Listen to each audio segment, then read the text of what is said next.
ನಾನು ಪೊಲೀಸ್ನವ್ರಿಗೆ ಧಮಕಿ ಹಾಕಿದೆ ಅಂತ. ಅದು 100ಕ್ಕೆ 100 ಸುಳ್ಳು. ಸಿ ಈ ಥರ ಸುಳ್ಳುಗಳನ್ನ ಹೇಳ್ಕೊಂಡು ಸುಳ್ಳು ಆರೋಪಗಳನ್ನು ಮಾಡ್ಕೊಂಡು ಇದು ಮಾಡ್ತಾ ಇದ್ದಾರೆ. ಸಿ ಇದ್ದಕ್ಕಿದ್ದಾಲೆ ಪೊಲೀಸ್ನವ್ರ ಮೇಲೆ ಪ್ರೀತಿ ಬಂದ್ಬಿಟ್ಟಿದೆ ಅವ್ರಿಗೆ. ಸಿ ನಾನು ಮೇಲ್ನೋಟಿಗೆ ಏನೇನು ತಪ್ಪುಗಳಿರ್ತವೆ, ಯಾರ್ಯಾರು ಡೆರಿಲಿಕ್ಷನ್ ಆಫ್ ಡ್ಯೂಟಿ ಇದೆ ಅವ್ರ ಮೇಲೆಲ್ಲ ಕ್ರಮ ತಗೊಂಡಿದ್ದೀನಿ. ಮತ್ತು ಅವ್ರು ಪೊಲೀಸ್ ಬಿ ಜೆ ಪಿಯವರು ಏನು ಡಿಪೆಂಡ್ ಮಾಡ್ತಿದ್ರು, RSS JDSನವರು ಮತ್ತು ಬಿ ಜೆ ಪಿಯವರು ಕುಮಾರಸ್ವಾಮಿ ಏನಂತ ಮಾಡ್ತಿದ್ರು, ಜುಡಿಷಿಯಲ್ ಎಂಕ್ವೈರಿ ಮಾಡಿದ್ದು. ಜುಡಿಷಿಯಲ್ ಎಂಕ್ವೈರಿ ಕಾನ್ಸ್ಟಿಟ್ಯೂಟ್ ಮಾಡಿದ್ದೀವಲ್ಲ, ಹಾಂ, ಜುಡಿಷಿಯಲ್ ಎಂಕ್ವೈರಿ ಕಾನ್ಸ್ಟಿಟ್ಯೂಟ್ ಮಾಡಿದ್ದೀವಿ. ಯಾರ್ಯಾರು ತಪ್ಪಿತಸ್ಥರಿದ್ದಾರೆ ಅವ್ರ ಮೇಲೆಲ್ಲ ಕ್ರಮ ತಗೊಂಡಿದ್ದೀವಿ. ಸರ್ಕಾರ ಎಲ್ಲಿ ತಪ್ಪು ಮಾಡಿದೆ? ರಾಜಕೀಯವಾಗಿ ಹೇಳ್ತಾ ಇದ್ದಾರೆ ಅವರು. ಸರ್, ವಿಧಾನಸೌಧದ ಭದ್ರತಾ ವಿಭಾಗ DCP ಪತ್ರ ಬರೆದಿದ್ದಾರೆ ಸರ್. ಅಂದರೆ ಪ್ರೋಗ್ರಾಮ್ ಮಾಡಬಾರ್ದಾಗಿತ್ತು, ಅಂದರೆ ಅಲ್ಲಿ ತೊಂದರೆ ಆಗುತ್ತೆ, ನಮಗೆ ಆಗೋದಿಲ್ಲ ಅನ್ನೋದು ರಾಜ್ಯದವರಿಗೆ ಪತ್ರ ಬರೆದಿದ್ದಾರೆ. ಯಾರಿಗೆ? DPR ಸೆಕ್ರೆಟರಿ ಸತ್ಯವತಿ ಅವರಿಗೆ. ಆಯ್ತಾ, ಅವರು ಉತ್ತರ ಏನಂತ ಕೊಟ್ಟಿದ್ದಾರೆ ಗೊತ್ತಾ ನಿಮಗೆ? ಅದು ಕಂಡೀಷನ್ಸ್ ಹಾಕಿ ಕೊಟ್ಟಿದ್ದಾರೆ. ಆ ಕಂಡೀಷನ್ಸ್ನೆಲ್ಲ ಫುಲ್ಫಿಲ್ ಮಾಡಿ ಅಂತ ಹೇಳಿದ್ದಾರೆ. ಅವ್ರು ಫುಲ್ಫಿಲ್ ಮಾಡೋದು ಅವರು ಇಟ್ ಈಸ್ ಪೊಲೀಸ್ನವ್ರ ಕರ್ತವ್ಯ ಅಲ್ವಾ? ಹಾಂ, ಬಟ್ ಅವ್ರು ಆಗೋದಿಲ್ಲ, ಕಷ್ಟ ಆಗುತ್ತೆ ಅಂತ ಹೇಳಿದ್ದಾರೆ. ಅದಾದಮೇಲೆ ಏನಂತ ಬರೆದಿದ್ದಾರೆ ಗೊತ್ತಾ? ನೀವು ಓದಿದ್ಯಾ ಪೂರ? ಲೆಟರ್ ಓದಿದ್ದೀವಿ ಸರ್. ಏನಂತ ಕೊನೆಯಲ್ಲಿ ಏನಂತ ಹೇಳಿದ್ದಾರೆ? ನೀವು ಸರ್ಕಾರ ಮಾಡ್ತೀವಿ ಅಂತ ಹೇಳಿದ್ದಾರೆ. ಸರ್ಕಾರ ತೀರ್ಮಾನ ತಗೊಂಡ್ರೆ ಮಾಡ್ತೀವಿ. ಎಕ್ಸಾಕ್ಟ್ಲಿ. ಅದು ನನ್ನ ಹತ್ರ ಬಂದೇ ಇಲ್ಲ. DPR ಸೆಕ್ರೆಟ್ರಿ ಪರ್ಮಿಷನ್ ಕೊಟ್ಟಿದ್ದಾರೆ. ಅಫ್ಕೋರ್ಸ್ ನನಗೆ ಹೇಳಿದ್ರು, ನಾನು ಕೊಡಿ ಅಂತ ಹೇಳಿದೆ. ಎಲ್ಲಿ? ವಿಧಾನಸೌಧದ ಎದುರುಗಡೆ. ವಿಧಾನಸೌಧದಲ್ಲಿ ಏನಾದ್ರು ಘಟನೆ ನಡೆದಿದೆಯಾ? ಹಾಂ, ಅದರಲ್ಲಿ ರಾಜ್ಯಪಾಲರು ಭೇಟಿಯಾಗಿದ್ದರು, ಭಾಗವಹಿಸಿದ್ರು. ವಿಧಾನಸೌಧದಲ್ಲಿ ಏನು ಆಗಿಲ್ವಲ್ಲ? ಆಗಿದೆಯಾ? ಹಾಂ, ಕ್ರೀಡಾಂಗಣದಲ್ಲಿ ಫಂಕ್ಷನ್ ಅರೇಂಜ್ ಮಾಡಿದವ್ರು ಯಾರು? ಯಾರ್ರೀ? ಹಾಂ, ಪೊಲೀಸ್ನವ್ರು ಬಂದೋಬಸ್ತ್ ಮಾಡೋದು ಯಾರು? ಅದಕ್ಕೆ ಸರಿಯಾದ ರೀತಿಯಲ್ಲಿ ಮಾಡಿಲ್ಲ ಅಂತ ಸಸ್ಪೆಂಡ್ ಮಾಡಿದ್ದೀವಿ. ಯಾಕೆ? ಸತ್ಯವತಿ ಏನು ಮಾಡಿದ್ದಾಳೆ? ಸತ್ಯವತಿ ಏನು ಮಾಡಿದಾಳಪ್ಪ? ಎಲ್ಲಿ? ವಿಧಾನಸೌಧದಲ್ಲಿ ಏನು ನಡೆದಿದ್ರಿ? ಅಲ್ಲ, ವಿಧಾನಸೌಧದಲ್ಲಿ ಏನು ನಡೆದಿದೆ ಹೇಳಪ್ಪ ನೀನು. ಏನು ಆ ಥರ ಹೇಳಿದ್ರ? ಆ ಥರ ಬರ್ದಿದಾರ ಹಂಗೆ ಅಲ್ಲಿ? ಮತ್ತೆ ನೀನೇ ಪ್ರಶ್ನೆ ಮಾಡ್ತೀಯ? ಅಲ್ಲ, ನೀನು ಲೆಟರ್ ಓದ್ದವನು ನೀನೇ ಇಂಟರ್ಪ್ರಿಟ್ ಮಾಡಿ ಬೇರೆ ಥರ ಇಂಟರ್ಪ್ರಿಟ್ ಮಾಡ್ತೀಯ? ಅದು ಬೇರೆ ಪ್ರಶ್ನೆಯ. ನೋಡಯ್ಯ, ವಿಧಾನಸೌಧದ ಮುಂದೆ ಮಾಡಿರುವಾಗ ಅಲ್ಲಿ ಪೊಲೀಸ್ನವರು ತಪ್ಪುಗಳು ಮಾಡಿದ್ದಾರೆ, ಗೊತ್ತಾಯ್ತಾ? ಈಗ ನನಗೆ ಬಂದೋಬಸ್ತ್ ಮಾಡಿದ್ದೀವಿ ಅಂತ ತಿಳಿಸೋರು ಯಾರು? ಹಾಂ, ಪೊಲೀಸ್ನವರು ಅಂದರೆ ಯಾರು? ಮೈಸೂರು ಬೆಂಗಳೂರು ಸಿಟಿಗೆ ಕಮಿಷನರು ತಿಳಿಸಿದ್ರ? ಹಾಂ, ತಿಳಿಸ್ಬೇಕಾ ಬೇಡ? ಹಾಂ, ಸುಮ್ಮನೆ ನೀವು ಏನೋ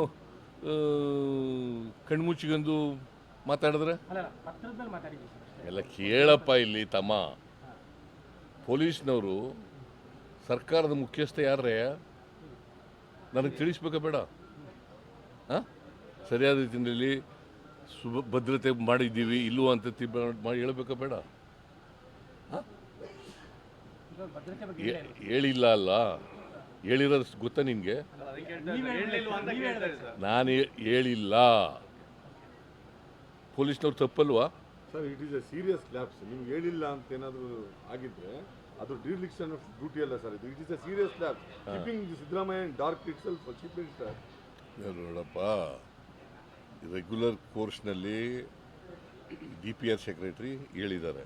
ನನಗೆ ಕೇಳಿದ್ರು ಚೀಫ್ ಸೆಕ್ರೆಟ್ರಿ, ನನಗೆ ಮಾಡೋಣ ಸರ್ ಅಂತ ಹೇಳಿದ್ರು. ಎಲ್ಲ ಪೊಲೀಸ್ನವರೆಲ್ಲ ಒಪ್ಕೊಂಡಿದ್ದಾರೆ, ಮಾಡೋಣ ಆಯಿತು ಮಾಡಿ ಅಂತ. ಆಮೇಲೆ ಇವರು ಕ್ರಿಕೆಟ್ ಅಸೋಸಿಯೇಷನ್ನವರು ಸೆಕ್ರೆಟ್ರಿ ಮತ್ತು ಟ್ರೆಜರರು ಬಂದು ನನ್ನನ್ನು ಭೇಟಿ ಮಾಡಿ ನನಗೆ ಇನ್ವೈಟ್ ಮಾಡಿದ್ರು. ನಾವು ಮಾಡಿರೋ ಫಂಕ್ಷನ್ ಅಲ್ಲ ಅದು, ಅವ್ರು ಮಾಡಿರೋ ಫಂಕ್ಷನ್ನು ನನಗೆ ಇನ್ವೈಟ್ ಮಾಡಿದ್ರು. ಆಮೇಲೆ ಗವರ್ನರು ಕೂಡ ಬರ್ತಾರೆ ಅಂತ ಹೇಳಿದ್ರು. ನಾನು ಹೋಗಿದ್ದೆ ಅಷ್ಟೇ. ಅದು ಬಿಟ್ಟರೆ ಬೇರೆ ಇನ್ನೇನು ನನಗೆ ಗೊತ್ತಿಲ್ಲ. ಸರ್ಕಾರದ್ದೇನಿಲ್ಲ. ಸ್ಟೇಡಿಯಂಗೆ ತಮ್ಮ ಕರೆದಿರಲಿಲ್ಲ ಇಲ್ಲ, ಸ್ಟೇಡಿಯಂಗೆ ಕರೆದಿರಲಿಲ್ಲ ಕರೆದಿಲ್ಲ. ಸರ್, ಈ ಸಂಬಂಧ ಏನೋ ಸಭೆ ಏನಾರು ಆಗಿದೆಯಾ ಸರ್? ಈಗ ಈ ಸಂಬಂಧ CS ಸಭೆಗಳಾಗಿದೆಯಾ ಅಂತ? ಇಲ್ಲ. ಅಲ್ಲ ಈ ಕಾಲ ಮನೆಯಲ್ಲಿ ಮನೆಯಲ್ಲಿ ಸಭೆ ಆಯಿತು, ಆ? ಮನೆಯಲ್ಲಿ CS ಸಭೆ ಇಲ್ಲ. ಯಾರು ನಿಮಗೆಲ್ಲ ಇವೆಲ್ಲ ಹೇಳಿದವರು? BJP ಹೇಳೋದು ಕೇಳ್ಕೊಂಡು ಹೇಳ್ತಾ ಇದ್ರು. ಇನ್ನೊಬ್ರಲ್ಲ ಸರ್, ಹ್ಞೂ, ಮತ್ತೆ ಅಲ್ಲ ನಿಮಗೆ ಮಾಹಿತಿ ಅವ್ರು ಎಲ್ಲಿಂದ ಬಂತು? ಸರ್ ಹೋಮ್ ಮಿನಿಸ್ಟರ್ ಜೊತೆಗೆ DCM ಅವರು CS ಅವರು ಮನೆಗೆ ಸಭೆ ಆಯ್ತು, ಒಟ್ಟಿಗೆ ಆಯ್ತು. ಇಲ್ಲ ಹಾ. ಇಲ್ಲ, DCMಗೂ ಗೊತ್ತಿಲ್ಲ, ಅಲ್ಲ ಇವ್ರಿಗೆ ಹೋಮ್ ಮಿನಿಸ್ಟ್ರಿಗೂ ಗೊತ್ತಿಲ್ಲ, ನನಗೂ ಗೊತ್ತಿಲ್ಲ. ಅಲ್ಲ ಈಗ ಈಗ ಸರ್, ಈಗ ಸಭೆ ಈಗ ಏಯ್ ಒಬ್ಬರು ಕೇಳ್ರಿ. ಸರ್ ಈಗ ಮನೆಯಿಂದ ಬರ್ತಾ ಅಂತ ಸರ್. ಈಗ ಮನೆಯಲ್ಲಿ ಅಲ್ಲ, ಇವತ್ತೇನಾದ್ರು ಮನೇಲಿ ಸಭೆ ಆಯ್ತಾ ಈ ಸಂಬಂಧ ಅಂತ ಸರ್? ಯಾವುದು? ಈ ಎಲ್ಲ ವಿಚಾರ CS ಅವ್ರದ್ದು, ಗೃಹ ಮಂತ್ರಿಗಳದ್ದು, DCM ಅವ್ರದ್ದು ಏನಾದ್ರು ಸಭೆ ಆಯ್ತಾ ಸರ್ ತಮ್ಮ ಜೊತೆಗೆ ಇವತ್ತು ಅಂತ? ಈ ವಿಚಾರಗಳ ಬಗ್ಗೆ ಯಾವ್ದಾದ್ರು ಸಭೆ ಆಗಿದೆಯಾ ಅಂತ ಅಷ್ಟೇ ಇವತ್ತು. ಈಗ ಅದು ಯಾಕೆ ಬೇಕು ನಿಮಗೆ? ಅಲ್ಲ, ಆಯ್ತಾ ಕೇಳ್ತಾ ಇದ್ದಾರೆ. ರೆಗ್ಯುಲರ್ ಆಗಿ ಸಭೆಗಳು ನಡೀತಲೇ ಇರ್ತವೆ, ಅಧಿಕಾರಿಗಳು ಕರೆದು ಮಾತಾಡ್ತಲೇ ಇರ್ತೀನಿ. ಅದೇ ಸಭೆ ನಡೀತಾ ಅಂತ ಪರ್ಟಿಕ್ಯುಲರ್ ಆಗಿ ಯಾಕೆ ಕೇಳ್ತಾ ಇದ್ದೀರಿ? ನಾರ್ಮಲ್ ಕೋರ್ಸ್ನಲ್ಲಿ ಸಭೆಗಳು ನಡೀತಾ ಇರ್ತವೆ. ಅದರಿಂದ ಅಧಿಕಾರಿಗಳನ್ನು ಕರೆದು ಮಾತಾಡೋದು ಇವೆಲ್ಲ ನಡೀತಾ ಇರ್ತವೆ. ಮಾಡಿದ್ವಿ. ಸುಭಾಷ್ ಶೆಟ್ಟಿ ಕೊಲೆ ಪ್ರಕರಣದಲ್ಲಿ ಸರ್ NIAಗೆ ಕೇಸ್ ಟ್ರಾನ್ಸ್ಫರ್ ಆಗಿದೆ ಸರ್ ಈಗ. ಈಗ ತಾನೇ ಹೇಳಿದ್ರು, DGP ಈಗ ಹೇಳಿದ್ರು, ಅಡ್ವೊಕೇಟ್ ಜನರಲ್ ಕೇಳಿ ಅಂತ ಹೇಳಿದ್ದೀನಿ. ಅಡ್ವೊಕೇಟ್ ಜನರಲ್ ಕೇಳಿ ಆಮೇಲೆ ತೀರ್ಮಾನ ಮಾಡೋಣ ಅಂತ ಹೇಳಿ. ಸರ್ ಏನ್ ಗೊತ್ತಾ ಸರ್, ನೀವು ಸಿಕ್ಕಾದ್ರೂ ಚಿಂತೆ ಇಲ್ಲ, ಇದರಿಂದ ಒಂದು ಚೂರು ಮುಜುಗರ ಆಗ್ಲಿಲ್ವಾ ಸರ್ ಸರ್ಕಾರಕ್ಕೆ ಇಡೀ ಪ್ರಕರಣಕ್ಕೆ? ಸರ್ಕಾರ ಏನು ತಪ್ಪು ಏನು ಮಾಡದೆ ಇವರು ಮುಜುಗರ ಯಾಕಾಗುತ್ತೆ? ಅಲ್ಲ, ಓವರಾಲ್ ಸರ್, ಸರ್ಕಾರಕ್ಕೆ ಅಂತಲ್ಲ ಸರ್, ರಾಜ್ಯಕ್ಕೆ. ನೋಡಪ್ಪ, ಯಾರು ತಪ್ಪು ಮಾಡಿದ್ದಾರೆ ಅವ್ರ ಮೇಲೆ ಕ್ರಮ ತಗೊಂಡಿದ್ದೀವಿ, ಗೊತ್ತಾಯ್ತಾ? ಸರ್ಕಾರಕ್ಕೆ ಮುಜುಗರ. ಹಾಗಾದ್ರೆ ಇದರಲ್ಲಿ ರಾಜೀನಾಮೆ ಕೊಟ್ರಾ?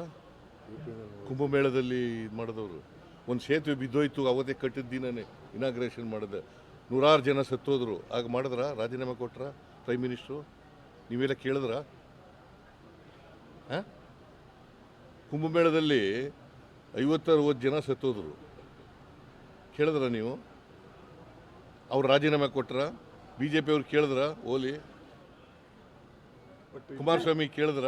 ಬಟ್ ಇಲ್ಲಿ ಕೇಂದ್ರ ಸಚಿವರು ಎಲ್ಲರೂ ಇಡೀ ಸರ್ಕಾರದ ಇಮೇಜ್ ಹೋಗಿದೆ, ಮತ್ತೆ ಬೆಂಗಳೂರದ ಇಮೇಜ್ ಕಡಿಮೆ ಆಗ್ತಾ ಇದೆ ಈ ಘಟನೆಯಿಂದ ಅಂತ ಅಂದ್ಬಿಟ್ಟು ಕುಮಾರಸ್ವಾಮಿ, ಸೋಮಣ್ಣ, ಶೋಭಾ ಕರಂದ್ಲಾಜೆ. ನೋಡಪ್ಪ, BJPಯವರು ರಾಜಕೀಯವಾಗಿ ಮಾತಾಡ್ತಾ ಇದ್ದಾರೆ, ಸುಳ್ಳು ಆರೋಪಗಳನ್ನು ಮಾಡ್ತಾ ಇದ್ದಾರೆ.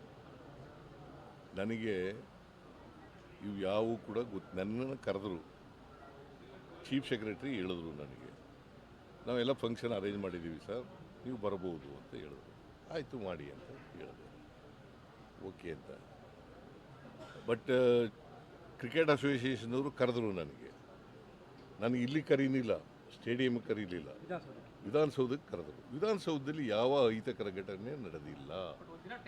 ನನಗೆ ಗೊತ್ತಾದದ್ದು 5:45ಗೆ ಸತ್ತೋಗಿದ್ದಾರೆ ಅಂತ ಗೊತ್ತಾದ, ಸ್ಟ್ಯಾಂಪೀಡ್ ಆಗಿದೆ 5:45ಗೆ ಗೊತ್ತಾದ್ದು. ಆಕ್ಚುಲಿ 3:50ಕ್ಕೆ ರಿಪೋರ್ಟ್ ಆಗಿದೆ ಆಸ್ಪತ್ರೆಯಲ್ಲಿ ಸತ್ತಿದೆ.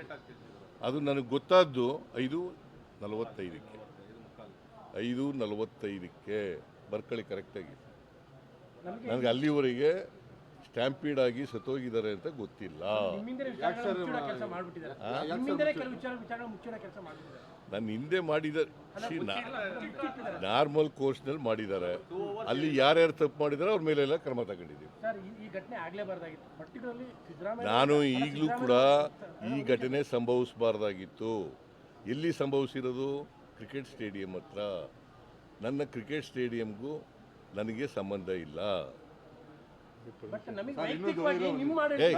ಬಹಳ ದಿನದಿಂದ ಸರ್ ಕ್ರಿಕೆಟ್ ಸ್ಟೇಡಿಯಂನ ಬೆಂಗಳೂರಿಂದ ಹೊರಗಡೆ ಹಾಕ್ಬೇಕು ಅಂತ ಅಂದ್ಬಿಟ್ಟು ಒಂದು ಡಿಮ್ಯಾಂಡ್ ಇದೆ ಸರ್. ಅದು ಚಿಕ್ಕದು, ಅದನ್ನ ಪರಿಶೀಲನೆ ಮಾಡ್ತೀವಿ. ಅದನ್ನ ಯಾಕಂದ್ರೆ ಈ ತರ ಬೇರೆ ಜಾಗ ಎಲ್ಲ ನೋಡ್ಬೇಕಲ್ಲ ಸರ್. ವ್ಯಕ್ತಿಗತವಾಗಿ ನಿಮ್ಮ ಆಡಳಿತದಲ್ಲಿ ಈ ಥರದ ಘಟನೆ ಆಗಬಾರ್ದಾಗಿತ್ತು ಅನ್ನುವಂಥ ನಮಗಿರುವಂಥ, ನಿಮ್ಮ ಯಾರ ಅವಧಿಯಲ್ಲಿ ಆಗಬಾರ್ದು, ನಿಮ್ಮ ಆಡಳಿತದಲ್ಲಂತೂ ಆಗಲೇಬಾರ್ದಾಗಿತ್ತು.